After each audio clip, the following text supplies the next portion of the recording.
जय माता दी। बड़ों को मेरा चरण स्पर्श और छोटों को मेरा प्यार। कैसे हैं आप सब? वीडियो की शुरुआत करते हुए मैं आप सभी से गुजारिश करूंगी कि वीडियो लास्ट तक देखें, प्रॉपर समझें, क्योंकि ये वीडियो आपकी चंद्र राशि के अकॉर्डिंग है। तो प्लीज़ कंफ्यूज ना हो। कमेंट्स में ये सवाल तो बिल्कुल भी ना करें कि सूर्य राशि या चंद्र राशि। ये वीडियो शुरुआत करते हुए ही मैं आप सबको बता रही हूँ कि राशिफल मैं जो भी देती हूँ वो आपकी चंद्र राशि के अनुसार ही आप लोगों को बताती हूँ। तो आइए, मिथुन राशि वालों के लिए जनवरी का महीना क्या खास लेकर आया है, जानते हैं क्या क्या नई अपॉर्चुनिटीज़ आपको मिलने वाली है। मिथुन राशि के जातकों के लिए ये जनवरी का मंथ मैं कहूँगी बहुत अच्छा रहने वाला है, क्योंकि इस दौरान आपको न्यू वर्क अपॉर्चुनिटीज़, नए आपकी यात्राएं बहुत ज़्यादा हो सकती हैं और आपके अंदर एक बहुत अच्छा उत्साह देखने को मिलेगा। आप अपने बारे में ज़्यादा सोचेंगे, आप अपने लिए आगे से आगे बढ़कर सोचेंगे, जो कि अच्छा है। लेकिन कहीं ना कहीं आपको ध्यान ये देना है कि इस अच्छे में आप बिल्कुल भी कुछ चीज़ों को नज़रअंदाज ना करें, जैसे कि आपकी पॉकेट। यानी कि वो एक कहावत है ना कि जितनी आपकी चादर है उतने ही पैर पसारिए। एंटरटेनमेंट करिए, शॉपिंग करिए, सब कुछ करिए, लेकिन अपनी पॉकेट को देखते हुए, नहीं तो छोटी मोटी समस्याएं बहुत बड़ा रूप ले सकती हैं। कर्जा ज़्यादा हो सकता है। इस महीने आपको आय के नए स्रोत मिल सकते हैं, जो कि बहुत अच्छा है। और ये भी संभावना दिखाई दे रही है कि आप किसी नए व्यवसाय में इन्वेस्ट कर सकते हैं, जो कि बहुत अच्छा रहेगा। आप अपने लक्ष्य को प्राप्त करने में सफल रहेंगे, लेकिन कठिन समय में कहीं ना कहीं आपको ये ज़रूर महसूस होगा कि जिन लोगों के लिए आपने अच्छा किया था, उन लोगों ने आपको ज़रूरत पड़ने पर मदद नहीं करी थी। तो ऐसे में निराश मत होइएगा, आगे बढ़ते रहिए, अपने रास्ते आप खुद ढूंढिए और चीज़ों को करने की कोशिश करिए। बस जल्दबाजी में कोई भी फैसला ना लें। कुल मिलाकर देखा जाए तो इस महीने आप कार्यस्थल और अपने रिश्तों में सामंजस्य और मैं बोलूँ तो प्रेम बनाए रखेंगे। ये महीना आपके लिए बहुत ही फलदायक साबित होगा। आप तनाव से भी मुक्त रहेंगे, जो कि बहुत अच्छा, और आप लोगों के लिए तो ज़रूरी भी बहुत ज़्यादा है। कार्य क्षेत्र की बात करूँ तो करियर के क्षेत्र में मिथुन राशि वाले जातकों को इस महीने मिले जुले परिणाम मिलने की ज़्यादा संभावना है। आपके सामने कई तरीके की चुनौतियाँ और बाधाएं भी आ सकती हैं। अगर हम आपके कुंडली में ग्रहों की गति को देखें तो कहीं ना कहीं चीज़ें आपके लिए बिगड़ सकती हैं इन द सेंस। इसके अलावा आपको कहीं ना कहीं चीज़ों में आप देखेंगे परेशानियों का सामना करना पड़ेगा, और कहीं ना कहीं जो चीज़ आप करना चाहते हैं वो नहीं हो पाएगी। क्योंकि देखिए, हो सकता है आप चाहते हैं कि सामने वाला आपका काम आज ही कर दे, लेकिन ऐसा नहीं होगा। सामने वाला आपका काम आज नहीं कर रहा है, जिस वजह से डिले हो सकता है, परेशानी आ सकती है। लेकिन यहाँ पे जो आपको ध्यान देना है वो ये कि आप बिल्कुल भी निराश मत होइएगा, क्योंकि अगर आप निराश हो जाएंगे ना तो चीज़ें आपके लिए बिगड़ जाएंगे। इसके अलावा आपको अपने जो आपके सीनियर लोग हैं उनसे मतभेद करने से बचना है, क्योंकि आपके मतभेद होने के यहाँ पूरे चांसेस नज़र आ रहे हैं। अगर ऐसा हुआ तो ये स्थिति आपके लिए प्रतिकूल नहीं होगी। आपको इस स्थिति से बचने की मैं पूरी तरह से सलाह दूंगी कि आर्ग्यूमेंट्स को अवॉइड करिए, क्योंकि इस महीने छठे भाव में मंगल की दृष्टि होने के चलते हुए आप अपने शत्रुओं पर विजय प्राप्त कर सकेंगे अगर आप चुप रहेंगे। कार्यस्थल पर अपनी क्षमता में भी बदलाव देखने को मिलेगा। आप अपने आपकी जो स्किल्स हैं वो कहीं ना कहीं बाहर निकल कर आएंगी, उभर कर आएंगी, और चीज़ें आपके लिए और भी बेटर साबित हो सकती हैं। आपकी स्किल्स में भी इम्प्रूवमेंट देखने को मिलेगी, लेकिन इसके लिए आपको बहुत कठिन मेहनत करनी पड़ेगी। अगर आप कोई नया व्यवसाय शुरू करना चाह रहे हैं, विचार कर रहे हैं, तो ये महीना आपके लिए 10 तारीख के बाद अनुकूल रहेगा। आपको सलाह दी जाती है कि इस विषय पर विचार करें, लेकिन 10 तारीख के बाद, और वो भी अपने किसी बड़े बुजुर्ग से या किसी दोस्त से सलाह मशवरा लेकर ही चीज़ों को शुरू करें। इसके अलावा नौकरी के क्षेत्र में भी आप कुछ नया प्रयोग ना करें। यानी कि अगर आप जॉब चेंज करना चाहते हैं तो अभी राइट टाइम नहीं है, और अगर आपके लिए चेंज करना ज़रूरी है तो अपना चार्ट एनालिसिस कराकर ही जॉब चेंज करिए, क्योंकि अगर आप नई चीज़ की तरफ इस टाइम जाएंगे, स्पेशली जॉब, जो लोग जॉब करते हैं, बिजनेस नहीं, जो लोग जॉब करते हैं, हो सकता है अभी शायद समय आपके लिए अच्छा नहीं है, इस वजह से आप परेशान होकर जॉब छोड़ना चाह रहे हैं। थोड़ा टाइम रुक जाइए, जहाँ आपने इतना टाइम निकाल लिया है थोड़ा टाइम रुक जाइए। बाकी कंप्लीटली डिपेंड करता है आप लोगों के चार्ट के ऊपर कि आपके लिए जॉब चेंज करने का ये उत्तम समय है या नहीं है।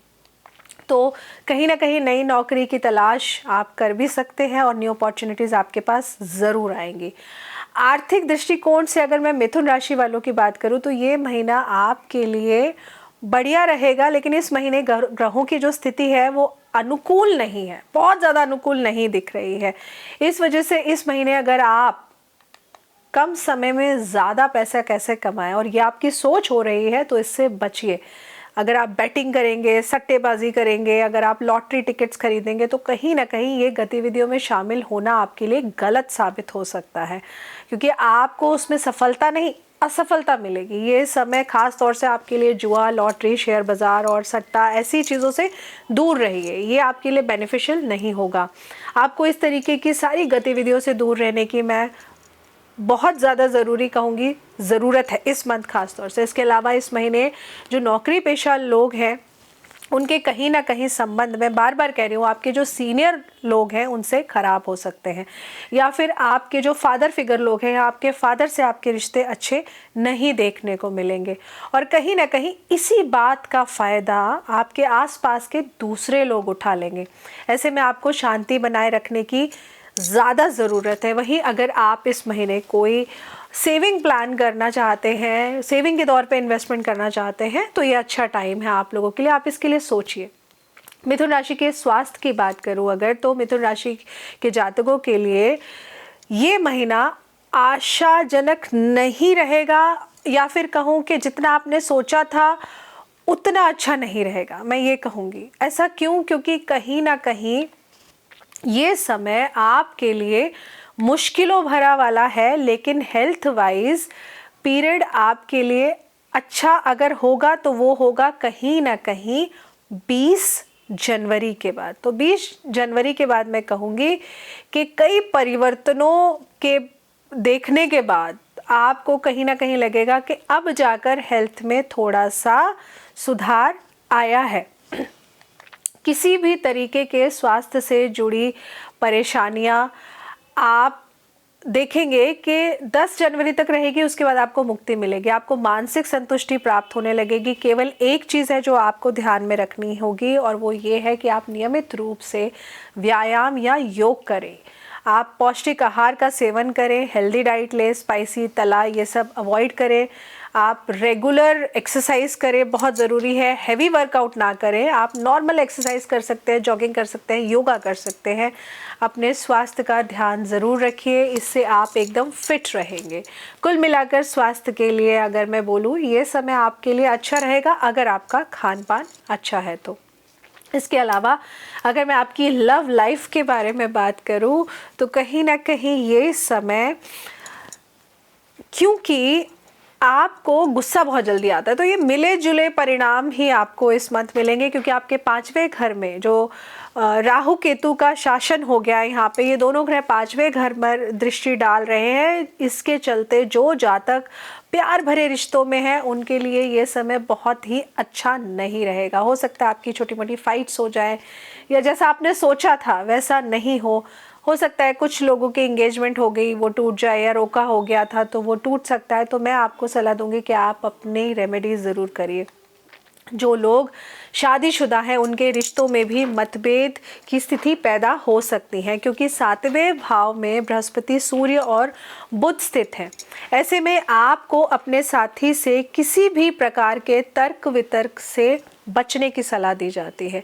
कोशिश करिए कि अपने साथी के साथ ज़्यादा से ज़्यादा वक्त बिताएं और माहौल को पॉजिटिव बनाए रखें, ये बहुत ज़रूरी है आपके लिए। हालांकि देखिए, इस दौरान आप अपने परिवार में कोई शुभ कार्य भी आयोजित कर सकते हैं, छोटा मोटा फंक्शन कर सकते हैं, जो कि बहुत अच्छा रहेगा। इससे आपको अपने पर्सनल लाइफ में, पारिवारिक जीवन में बहुत पॉजिटिविटी देखने को मिलेगी। तो ऐसा ज़रूर करिए। कुल मिलाकर अगर मैं बोलूँ, ग्रहों की स्थिति देखें तो आपके लिए फेवरेबल ही रहेंगी। बस गुस्सा करने से बचिए, ये बहुत ज़रूरी है। और जिन लोगों का विवाह नहीं हुआ है, जो अविवाहित हैं, उन्हें अपना जीवन साथी खोजने के लिए थोड़ा इंतज़ार और करना चाहिए। जनवरी is not the right month for you. जो लोग पहले से ही किसी रिलेशनशिप में हैं, वो इस दौरान अपने पार्टनर के साथ किसी यात्रा पर जा सकते हैं या किसी फंक्शन को अटेंड कर सकते हैं, जिससे उनके रिश्ते में और भी ज़्यादा प्यार बढ़ेगा, मधुरता आएगी। अब मैं अगर आपके पारिवारिक जीवन की बात करूं तो मिथुन राशि के जातकों के लिए स्पेशली जनवरी का महीना 10 तारीख के बाद अगर मैं बोलूं तो ये एक, फिर से बोलूँगी कि मिला जुला परिणाम ही देगा आपको, क्योंकि 8वें घर में जो आपका ग्रह है आपके पारिवारिक जीवन को बहुत प्रभावित करेगा। लेकिन उसी समय बृहस्पति की दृष्टि आपके दूसरे भाव पर होगी, जिसके कारण परिणाम स्वरूप आपको काफ़ी हद तक राहत भी मिल जाएगी। लेकिन बृहस्पति राहत कब दिलाते हैं? अगर आप नॉनवेज नहीं खा रहे हैं, आप अल्कोहल नहीं ले रहे हैं, आप स्पिरिचुअल हैं, आप किसी को भला बुरा नहीं बोल रहे, तो ये समय आपके लिए अनुकूल रहेगा। साथ ही में अगर आप ऐसा नहीं कर रहे तो कहीं ना कहीं मतभेद की स्थितियां ज़्यादा पैदा हो जाएंगी। लेकिन अगर आप इन मतभेदों को समझदारी से सुलझाने की कोशिश करेंगे तो स्थितियां नियंत्रण में आ सकती हैं। दूसरी तरफ आपको अपने परिवार के बच्चों का भी अधिक ध्यान रखना पड़ेगा, बहुत ज़्यादा ख्याल रखना पड़ेगा। उनकी पढ़ाई को लेकर आपको टेंशन रहेगी, लेकिन टेंशन करने से चीज़ें नहीं होगी। आपको ध्यान केंद्रित उनके ऊपर करना पड़ेगा। ऐसे में एक्स्ट्रा क्लास या फिर मैं कहूँ उनको ट्यूशन या कोचिंग की ज़रूरत पड़ सकती है, तो आप दीजिए। अब आप कहेंगे मिथुन राशि का देख रही हूँ तो बच्चों पे कैसे आगे, क्योंकि मैं केतु ग्रह को देखकर आपको ये बातें समझा रही हूँ। इसलिए अगर आपको लगता है कि आपके बच्चे को एक्स्ट्रा क्लास की ज़रूरत है, ट्यूशन की ज़रूरत है, कोचिंग की ज़रूरत है, तो वो व्यवस्थित करके उसको देना आपके लिए बहुत ज़्यादा ही ज़रूरी है। उनके साथ मेहनत आपको बहुत ज़्यादा करनी पड़ेगी, वो खुद से नहीं करेंगे ये। और ये बात स्पेशली उन बच्चों पे लागू होती है जो किसी बड़ी परीक्षा में बैठना चाहते हैं। इसके अलावा घर परिवार में कुछ ऐसे मोमेंट्स भी क्रिएट हो सकते हैं जिनके परिणाम बहुत अच्छे नहीं होंगे, अचानक से लड़ाई झगड़ा। इसलिए आपको सतर्क रहना बहुत ज़्यादा ज़रूरी है, क्योंकि चौथे भाव का स्वामी 7वें भाव में स्थित हो गया है, जिसके चलते आपकी लव लाइफ, आपके लाइफ पार्टनर के साथ आपके संबंध अच्छे नहीं रहेंगे। आप अपनी पत्नी के साथ, पति के साथ सुखद समय का आनंद उठा सके, इसलिए आप कोशिश करिए कि एक दूसरे का हाथ बटाएं। आपको केवल ये सलाह नहीं दूंगी, इसके अलावा आपको ये भी कहूँगी कि अपने परिवार को समय दीजिए, साथ दीजिए। इससे परिवार का माहौल खुशनुमा होगा। ये नहीं कि आप कहीं और पार्टी कर रहे हैं, लाइफ पार्टनर कहीं और पार्टी कर रहे हैं। अब इसके अलावा अब हम बात करते हैं उपाय की कि ऐसे में आपको क्या उपाय करने चाहिए। तो जो लोग जॉब में हैं, जिनको जॉब में दिक्कत आ रही है, आप लोग सूर्य देव को तांबे के लोटे में जल लेकर जल चढ़ाना शुरू करिए। ये आपके लिए बहुत ज़्यादा ज़रूरी है कि आप सूर्य देव को जल चढ़ाइए। साथ ही में आप छोटी छोटी कन्याओं को सफ़ेद रंग की कैंडीज़ या सफ़ेद रंग की मिठाई दीजिए। इससे भी कहीं ना कहीं आप देखेंगे कि जॉब में आ रही मुसीबतें ख़त्म होगी। अब अगर मैं आपकी पर्सनल लाइफ की बात करूं, पर्सनल लाइफ ख़राब है तो उसके लिए आप क्या कर सकते हैं? उसको ठीक करने के लिए आप जितना हो सके फ्री में थोड़ा सा दवाइयों का वितरण करिए। दवाई आप अगर देखिए, दवाई आप अपनी मर्ज़ी से देंगे नहीं। सर्दियों का टाइम है, कुछ कॉमन ऐसी दवाइयाँ होती हैं जो हर कोई यूज़ कर लेता है, जैसे विक्स हर कोई यूज़ कर लेता है ना, जंडू बाम, ये इस तरीके की चीज़ें हैं जो आई थिंक हर किसी के घर में बड़े आराम से पाई जाती हैं। तो ये आप ज़रूर करिए। या फिर आप डॉक्टर के पास जाकर या केमिस्ट के पास जाकर, आपको लगता है जिसको ज़रूरत है, आप उसके मेडिकल का बिल अमाउंट पे कर दीजिए। आप इस तरीके से भी दवाइयाँ दान कर सकते हैं। और ऐसा नहीं करना चाहते हैं तो आप अपना जन्म कुंडली विश्लेषण कराकर उपाय करिए, ये बहुत ज़रूरी है। कहीं ना कहीं आप एक चीज़ का और ध्यान रखिए कि आपके कमरे में जो आपको मेन ध्यान रखना है, गंदगी नहीं होनी चाहिए, जूते चप्पल नहीं पड़े होने चाहिए आपके बेडरूम में।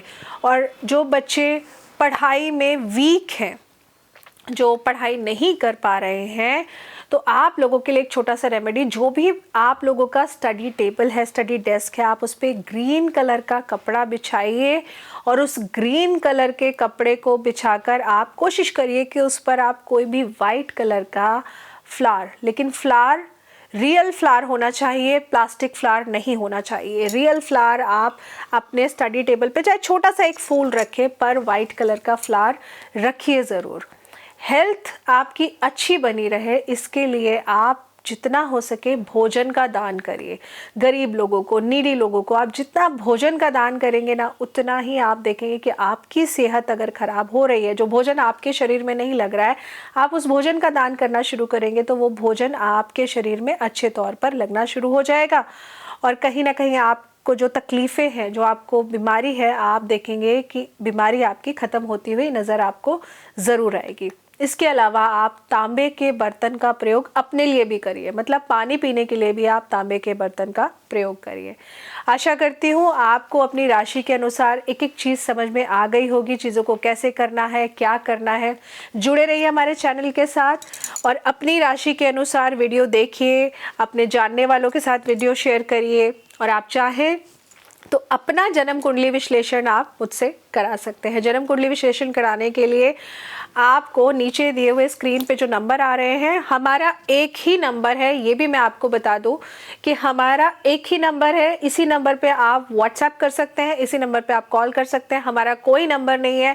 एस्ट्रो एडवाइस के नाम से जो और चैनल्स चल रहे हैं या जो मेरा नाम लेके बोल रहे हैं किसी और नंबर से, मेरा उनसे कोई लेना देना नहीं है। मेरा सिर्फ एक यही नंबर है, सिर्फ इसी नंबर पे आपको अपॉइंटमेंट मिलेंगी, चाहे आप कॉल करिए या फिर आप मैसेज करिए। This is the only number जहाँ पे आपको अपॉइंटमेंट्स मिलेगी।